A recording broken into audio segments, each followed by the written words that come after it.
Donc faites très attention. D'accord? À mesure que la technologie progresse, elles deviennent de plus en plus très petites. C'est en partie le cas avec les microphones et c'est certainement le cas avec l'invention du micro MEMS, ce que nous appelons le micro numérique. Aujourd'hui, ils deviennent encore de très petits et on peut les confondre avec les quartz. Nous avons dit que le quartz est un oscillateur qui se retrouve dans la partie réseau et dans la partie alimentation, on a deux quartz sur un smartphone. Le premier dans le réseau s'appelle oscillateur. Le deuxième va s'appeler oscillateur, mais sauf que lui, on va l'appeler RTC, ce qui veut dire Real Time Clock. C'est lui qui se trouve à côté du circuit que nous appelons le Power Management, ou des fois, il se retrouve à côté de la mémoire du processeur. Ce qui se trouve dans la partie alimentation, on l'appelle RTC. Tandis que celui qui se trouve en haut dans la partie réseau, on va l'appeler Crystal Oscillator. Et c'est lui qui génère les fréquences porteuses et portées. Voilà. Si ce quartz qui est dans la partie réseau tombe en panne, là on a un problème de réseau. Voilà. Qu'est-ce que c'est que micro MEMS? Un microphone MEMS, entre parenthèses, système micro-électronique, électromécanique, c'est ce que nous avons, est un diaphragme sensible à la pression gravé sur une plaquette de silicium à l'aide d'un traitement MEMS. Les micro-amplificateurs, les microphones MEMS sont principalement basés sur des capsules à électrodes et ont généralement des préamplificateurs intégrés et des convertisseurs analogiques numériques. Les microphones MEMS sont également connus sous le nom de puces de microphone ou microphone en silicone. Voilà pourquoi, lorsque nous allons continuer tout à l'heure, on vous dira que sur le microphone, il faut l'alimenter. Le microphone que vous voyez numérique a besoin d'une tension pour fonctionner, qui est différente du microphone analogique. Ici, on va avoir besoin de ce qu'on appelle le VCC, la tension venant de la batterie. Donc un micro numérique est alimenté. Pourquoi? Parce qu'il a quoi? Il a une micro-puce à l'intérieur. Il a une micro-puce à l'intérieur. Il a ce qu'on appelle un préamplificateur intégré. Et ensuite un convertisseur analogique numérique. Je vous l'avais dit, lorsqu'on avait vu les schémas, on a vu les interfaces. Je vous ai dit qu'il y a toujours à l'entrée d'un signal, parce que j'avais énuméré les entrées et les sorties. Et j'ai parlé du micro qui était en entrée. Et ensuite, on a dit que nous avons des convertisseurs analogiques numériques. C'est-à-dire que des convertisseurs qui vont prendre notre voix qui est analogique, convertir cela avant que le signal n'aille sur le circuit audio. C'est ça le micro qui est quelque part ici. Le circuit audio et le haut-parleur est là-bas. Entre-temps, le circuit audio est comment? Est combiné avec quoi? Le processeur. Donc ça veut dire que ce circuit audio-là, c'est lui qui envoie l'information au microprocesseur qui gère maintenant tout le téléphone. Donc avant que le micro n'amène le son au microprocesseur, il faut un convertisseur analogique numérique. C'est ce qu'on appelle AD, analogique digital, ou AN, analogique numérique. Et donc un micro numérique a son intérieur quoi? Un préamplificateur et ensuite un convertisseur analogique numérique. C'est d'ailleurs la raison qui fait que lorsque vous voulez enlever ce micro, si vous le soufflez, il se gâte. Pour l'enlever, on peut le souffler et l'enlever. Mais pour le remettre, ce n'est plus la même procédure. C'est pourquoi le cours est important. Les gens ont tendance à changer le micro, à souffler, c'est-à-dire à prendre le fer à air chaud, souffler, l'enlever. Mais on ne le remet plus avec le fer à air chaud. Pourquoi? À cause de l'amplificateur qui se trouve à l'intérieur. À cause du convertisseur qui est à l'intérieur, parce que ceci est un quoi? Est un métal. Si vous le soufflez, lui, il va pouvoir griller quoi? Le micropuce qui est à l'intérieur. C'est pourquoi on n'utilise pas le truc pour pouvoir changer un micro. Ensuite, on me dit quoi? À quoi servent les microphones MEMS? Les microphones MEMS sont principalement utilisés dans les produits de consommation qui nécessitent un certain type de micro. Leur petite taille et leur ADC, analogique digital converter, simple, en font un ajout facile, un peu coûteux, aux appareils qui nécessitent un micro, mais pas un micro très précis. Les microphones MEMS sont souvent impliqués dans la conception de appareils intelligents pour la maison, ce qu'on appelle les appareils domotiques. Par exemple, un visiophone, vous êtes devant la porte, vous sonnez et on parle dans un appareil échange.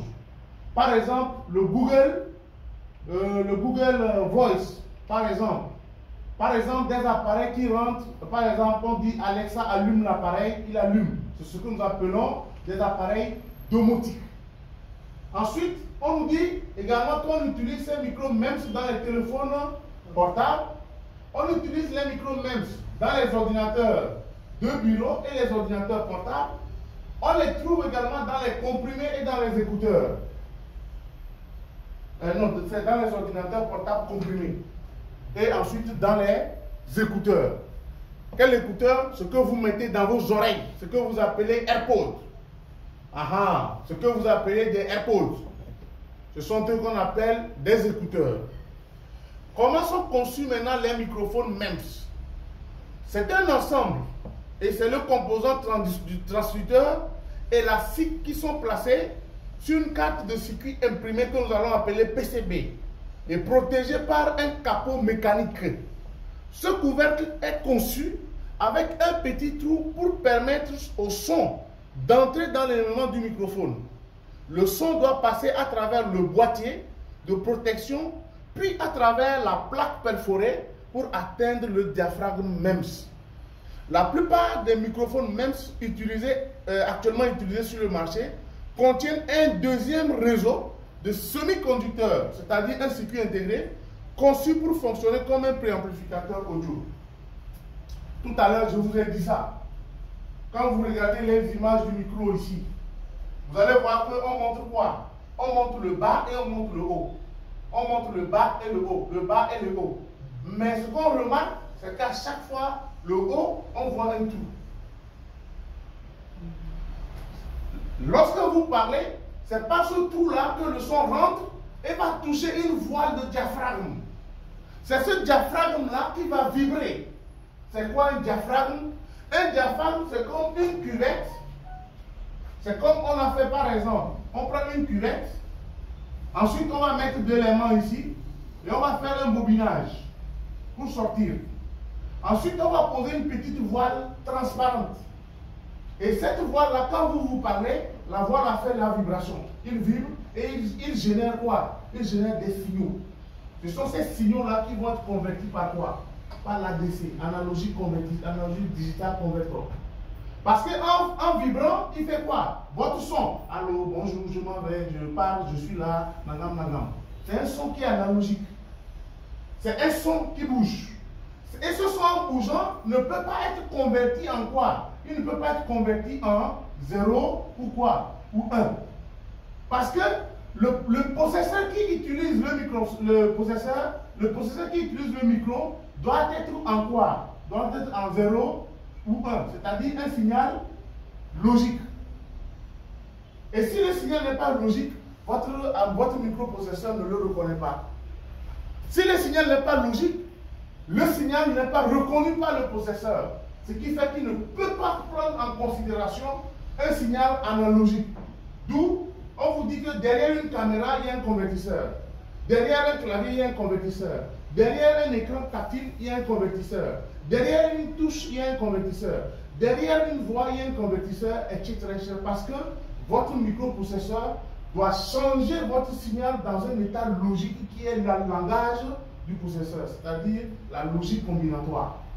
Si le son n'est pas en logique combinatoire 0 ou 1, il n'est pas reconnu par votre processeur pour être transformé. Puisque dans la télécommunication numérique, on utilise quoi? On utilise que les signaux logiques, c'est-à-dire présence de signal 1, absence du signal, 0. Si votre appareil ne génère pas ce signal-là, votre processeur ne reconnaît pas le signal analogique. Il faut toujours avoir quoi? Un convertisseur. D'où les signaux émis au niveau de canal plus. Les signaux sont digital. On dit que oui, canal est digital. Pourquoi digital? Parce que vous voyez un gars qui joue au football, une caméra le capte. Comment ça a été transformé? Parce que le signal qui est envoyé chez Canal Audio, le signal est comme ceci, dans cette logique-là. C'est les signaux 0 et 1, 0 et 1, 0 et 1. Quand ils sortent, quand ça rentre chez vous, ils passent par la boîte que vous appelez, quelle boîte? La boîte décodeur. Pourquoi on dit décodeur? Parce que ça a été codé. C'est 0 et 1, 0 et 1, c'est des codes. Maintenant, votre décodeur, lui, va vous sortir un signal comme ceci. C'est-à-dire 1, 0, 1, 0, vous voyez. Si vous n'avez pas le décodeur, vous ne pourrez jamais voir un signal de canal. C'est le rôle du codeur, comment on dit, du décodeur. C'est le rôle de ce que vous appelez également, quel nom? Le deuxième mot, c'est quoi? Le modem. C'est ça, la même chose. Voilà. Qui parle de modem, de décodeur, forcément doit parler de codeur. On parle de décodeur lorsqu'on a un signal codé. On parle de modem lorsqu'on a un signal modulé. Donc il faut moduler et démoduler. Moduler et démoduler. Ça, c'est la télécommunication. C'est encore trop lourd pour vous. Mais j'en passe. Je fais juste un petit crochet. Juste un petit crochet. Juste un petit crochet. Et normalement, si vous m'avez fait le cours sur le circuit audio, le devoir sur le circuit audio, on vous aurait parlé de ça dans les recherches. Mais comme certainement d'autres n'ont pas fait, nous allons voir ici notre carte mère, notre PCB avec un micro analogique. Comme vous le reconnaissez, on a un micro analogique ici. Et le micro analogique, c'est ce micro qui a le plus et le moins. D'accord? Donc c'est un fil rouge et noir. Nous avons un micro analogique. Et un micro analogique n'a pas besoin d'un convertisseur si l'appareil est quoi? Mais ici, il faut toujours avoir un convertisseur audio derrière. L'objectif, c'est de nous permettre de voir que sur notre carte mère, à l'entrée de notre micro, nous avons des composants. Quels sont les composants? Nous avons des composants à ce niveau. Voici l'entrée de mon signal. Et à chaque fois que vous avez un signal ou une entrée, on vous met toujours le nom de l'entrée. Donc voici par exemple l'entrée de votre micro, plus et moins. À partir de là, nous avons maintenant des composants que nous allons appeler filtres. Ce sont ces filtres-là qui vont éliminer les composants contenus. C'est-à-dire tout à l'heure quand j'ai dessiné le signal, il y avait des parties où c'était plus haut, plutôt bas. Le rôle du filtre, c'est de faire quoi? C'est de crêter, c'est de mettre à un niveau. On va éliminer. Là, je suis en train de filtrer. Je suis en train d'éliminer les parasites. Voilà. J'élimine les parasites pour avoir un signal au top, au même niveau. C'est le rôle des composants à l'entrée d'un micro. On les appelle des filtres. Le rôle des filtres, c'est d'éliminer les parasites du signal. Et généralement, les filtres sont des condensateurs et des bobines. À chaque fois, ce sont les condensateurs et les bobines qui vont servir de filtre.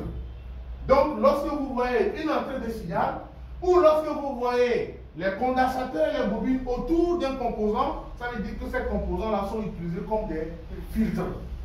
Ils sont là pour éliminer ce qui est parasite, pour permettre que le signal soit nickel. Ici, nous sommes en train de faire ce qu'on appelle le test à froid. Cette technique, beaucoup ne le connaissent pas. Beaucoup de techniciens à Koloban, même dans la nature, dans la vie, ne le connaissent pas de réparation. Ils ne le savent pas, ils ne le connaissent pas. Le test à froid. Le test à froid est un moyen de reconnaître l'existence ou la ligne qui est en état. Le test à froid a une condition. La condition du test à froid, c'est de mettre la sonde rouge sur la masse et la sonde noire sur l'entrée du signal. En étant sur quoi? En étant sur le mode buzzer. c'est-à-dire test de continuité. Je positionne mon multimètre sur test de continuité et ensuite la sonde rouge, ce sera alors la masse, tandis que la sonde noire ira à l'entrée du signal pour voir si est-ce que la ligne qui quitte ici et là-bas, que je ne vois pas si cette ligne-là marche. Mais la différence ici, c'est que c'est une valeur qui va s'afficher. C'est une valeur qui s'affiche dans les tests à froid. Ce n'est pas le bip sonore. Parce que si on fait le test de continuité normal, on entend bip. Mais dans le test à froid, ce n'est plus le bip qu'on entend, c'est une valeur qu'on voit.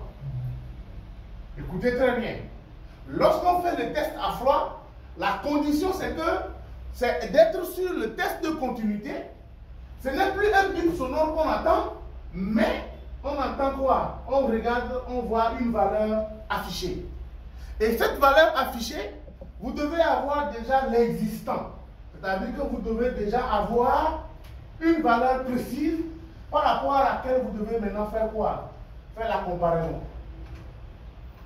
Tu es encore en train de m'enregistrer, c'est ça? Tu es en train de m'enregistrer encore? Non. Des fois, quand il t'avait dit ça, des fois, il s'est fâché.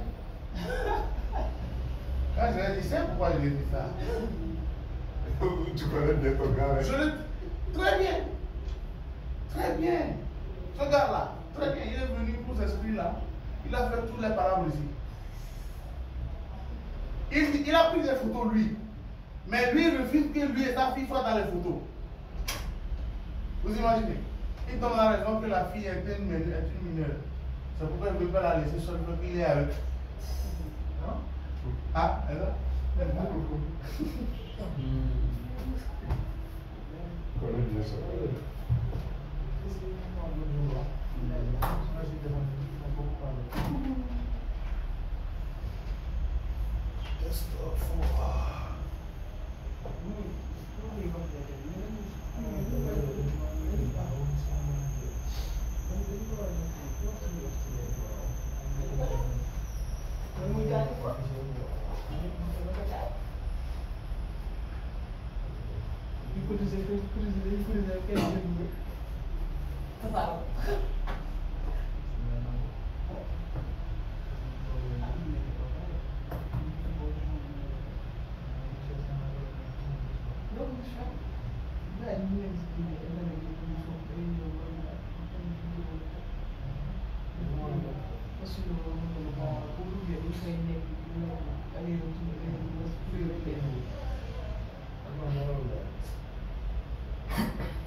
pas, si tu ne continues pas à dormir, tu vas rentrer. Le monsieur qui est en rouge là-bas, là. Tu somnoles encore un peu, et puis tu es parti. Sinon, j'arrête la clim. C'est l'effet de la clim aussi. Tu somnoles encore un peu. Il y a une dame qui. On peut continuer. Ensuite, vous avez, comme j'ai dit tout à l'heure, la position de quoi? La position des composants que nous avons appelés les filtres. Ici, nous sommes en train de faire toujours les tests à froid. Parce que le rouge est sur quoi? La masse. Donc le noir est en train de chercher quoi? Les points. La position de ces composants, les voici. Il est très important de savoir parce que l'entrée du signal passe à travers les composants et ensuite il disparaît par les deux points. Ces deux points vont vers où? Ils vont vers le circuit audio. Ces deux points partent sur le circuit audio. Et généralement, lorsqu'on a ce genre de problème, le technicien Bana, qu'est-ce qu'il va faire? Il va enlever le micro ici. Il va alors coursiviter, il va laisser tout ça. Il va creuser ici, creuser, il soude et puis met ça là-bas. Ça veut dire qu'il a fait un rattrapage. Il a éliminé les autres filtres. C'est là où dans votre micro vous entendez un peu de tout. Un peu de parasites. Un peu de tout qui rentre dans le micro, c'est là où vous l'entendez. Un peu de tout. Oui, c'est normal aussi, c'est possible de le faire. Sauf que ce n'est pas vraiment un son de bonne qualité. Le son n'est pas de bonne qualité. Parce que vous aurez tous les parasites, vous aurez des autres bruits ambiants qui vont rentrer. Le mieux, c'est de chercher d'abord à savoir quel est le composant à l'intérieur de ces composants-là qui est gâté en court-circuit ou circuit ouvert. Parce que soit le composant sera en court-circuit ou il sera en circuit ouvert. Quand on parle de circuit ouvert, c'est comme si cette résistance-là qui est coupée ou ce condensateur qui est coupé. On parlera de circuit ouvert. On parle de court-circuit lorsque la ligne là et la ligne là sont fermées. Par exemple, le circuit a cramé. Si le composant a cramé, il ne présente plus ses caractéristiques, donc il est en court-circuit. C'est ça qu'on appelle court-circuit. C'est les deux options qu'on a en réparation des smartphones. Soit circuit ouvert, soit circuit fermé, qu'on appelle circuit court-circuit. Voici encore le même exemple. On a des résistances et des condensateurs. Voici encore un autre schéma similaire. Le même schéma similaire, on va voir quoi? Ici, les résistances. D'abord, non, ça fout là. Ça, ce sont des résistances. Et les deux condensateurs qui sont là. Vous suivez? Les deux condensateurs qui sont là. Parce que là et là, ils continuent leur chemin pour rentrer où? Sur la carte mère. Ils vont sur le circuit audio. Après, le reste, ce sont les résistances et les condensateurs qui sont là. Que nous sommes en train de voir. Résistance, condensateur qui est là. L'entrée, il quitte là, il passe là. L'autre quitte là, il rentre là, il continue son chemin. Et là, il continue jusqu'à monter vers le circuit audio. Et c'est d'ailleurs pour cette raison que lorsque vous avez un problème de micro, il faut toujours suivre les composants qui sont sur son chemin. D'accord? Tu peux aller. Même schéma, quand on compare les deux composants, les deux cartes, on se rend compte que les cartes sont comment? Similaires. Même composant. Résistance, condensateur. Résistance, condensateur. Donc, comprenez que sur le chemin d'un audio, sur un smartphone, sur un PCB, les condensateurs servent de filtre. Donc, si mon micro ne marche pas, j'ai changé le micro, ça n'a pas marché. J'ai mis un autre micro, ça n'a pas changé. Je vais commencer par chercher quoi? Je vais commencer par chercher sur la ligne. Quels sont les composants qui rentrent sur sa voie? Quels sont les composants? Ces composants, n'allez pas chercher loin, ce sont des résistances et des condensateurs. Comment on détermine le court-circuit d'un condensateur? Soit il est en circuit ouvert ou circuit en court-circuit. Avec le test de multimètre, test de continuité, je vérifie s'il doit sonner ou pas. Ensuite, voici maintenant ce qui nous amène et nous réunit ici. les micros numériques. Sur les micros numériques, à gauche, vous avez les 4 types de micros. Ces 4 types de micros, on dira que nous avons des pins. Est-ce qu'on suit? On a des pins sous les micros. Ça, c'est sous. C'est ce qui va être connecté sur les cartes mères. C'est ça qui va être connecté. Et comme vous le voyez, ce micro qui est là, le voici. Celui qui est là, le voici. Celui qui est ici, le voici. Celui qui est là, le voici. C'est bon? On a 4 types de micros, non? Il n'y a rien à faire. Pas de photo. Il y a 4 types de micros. Il faut le retenir comme ça. Il y a 4 types de micros. Ces 4 types de micros ont différentes pins. Là où tu prendras la photo, je te dirai. D'accord? Ça, ce n'est rien. Il faut les voir seulement. Parce que quand tu vas acheter le micro, tu vas le retrouver, tu verras. Ça, il n'y a pas de souci par rapport à ça. D'accord? T'inquiète pas, tu vas prendre la photo, je te dirai où et quand. Comment? On continue. Comme je viens de le dire tout à l'heure, voici un peu les PCB de vos smartphones. Et j'ai dit que les microphones sont toujours vers quoi? Les faces microphones sont où? Vers le bas, à côté de quoi? Connecteur de charge. Connecteur de charge. Les micros sont toujours en bas sur le connecteur de charge et c'est ce que nous appelons les faces microphones. Maintenant, vous pouvez prendre la photo ici maintenant. Vous pouvez prendre la photo et cette photo que vous voyez vous indique sur les 4 micros, d'accord? Sur les 4 micros, quels sont les pins dont nous avons besoin? Ce que je vous ai dit tout à l'heure. Un micro numérique est alimenté par une tension VCC. C'est ça que nous allons appeler le VDD. Donc on a quoi? Si nous avons normalement un plus, on doit avoir un moins. Si forcément on a un plus sur un appareil, on doit avoir aussi son moins. Le moins, c'est le GND, le plus, c'est le VDD, et ensuite on a ce qu'on appelle le data ou le output signal. D'accord? On a le VDD, le data, c'est-à-dire les données qui viennent du micro, qui sortent pour aller vers le circuit audio. Donc on a d'abord le ground, le VDD qui est également aussi le VCC, et ensuite maintenant c'est le VDD également, le data qui est aussi appelé output signal, c'est-à-dire par où le signal sort pour rentrer dans l'appareil. D'accord? C'est par où le signal sort pour rentrer dans l'appareil. Donc ces 3 pins, il faudra les retrouver sur un micro numérique. Parce qu'il faudra les retrouver pour faire la connexion. Parce que si vous ne les retrouvez pas, vous ne pouvez pas. Le micro ne se place pas en désordre. Je ne peux pas enlever un micro qui est comme ça, et moi, parce que je le replace comme ça. Ça n'a pas de sens. Alors, il faudrait savoir que le gauche va à gauche, la droite va à droite. Donc, de la même manière, il est ici, vous devez le retrouver aussi sur la carte mère. D'accord? Alors, à cet endroit maintenant, c'est bon, vous pouvez prendre une photo. Pour un micro de 6 pins, voici un peu les trois connexions qu'on a besoin.